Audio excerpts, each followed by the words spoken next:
দর্শক, কমলাপুর রেলওয়ে স্টেশনে আছেন আমাদের সহকর্মী হাকিম মাহি, যুক্ত হচ্ছি তার সঙ্গে। হাকিম, কমলাপুরে ভিড় কেমন দেখছেন এবং যাত্রীদের কোনো ভোগান্তি আছে কিনা?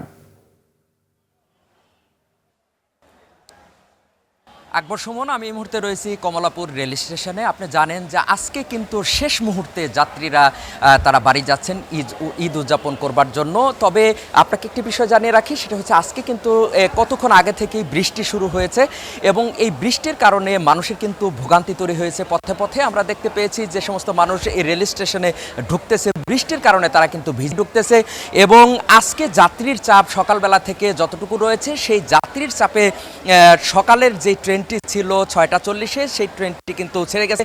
সেই ট্রেনে অনেকেই কিন্তু যেতে পারেনি এবং তারা এখনো পর্যন্ত অপেক্ষা করছে পরবর্তী ট্রেন তারা আসলে সেই ট্রেনে করে তারা কিন্তু যাবেন। এবং এখানে আরও যারা রয়েছেন, তবে একটি বিষয় সেটি হচ্ছে যে এখনো পর্যন্ত ট্রেনের শিডিউল বিপর্যয় এখনো পর্যন্ত হয়নি, তবে 20 থেকে 30 মিনিট পর্যন্ত লেট হয়েছে, এই খবর কিন্তু আমরা জানতে পেরেছি। এখানে যারা রয়েছেন সরাসরি যাত্রীরা, আমরা তাদের দু একজনের সঙ্গে একটু কথা বলতে চাই যে আপনি কোথায় যাবেন এবং আপনার ট্রেন কয়টায়?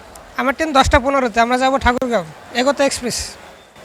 আপনার সঙ্গে একটু কথা বলতে চাই, ট্রেনের কি শিডিউল বিপর্যয় হয়েছে কিনা, এমন খবর আপনারা পেয়েছেন কিনা? জি না, এটা আমরা পাইনি। দেখি আমাদের সময় মতন ট্রেন যদি আসে তাহলে বলতে পারবো আসলে কোনটা কি হচ্ছে। হ্যাঁ, পরিবারের সবাই তো অপেক্ষা করছে, ফোন দিচ্ছে বারবার যাওয়ার জন্য। অবশ্যই 100% সকলেই ফোন দিচ্ছে, আমরা সকলেই মিলে ঈদ করবো, এই কারণে আর কি ট্রেনে করে যাওয়া আর কি, এই আর কি। ধন্যবাদ আপনাকে।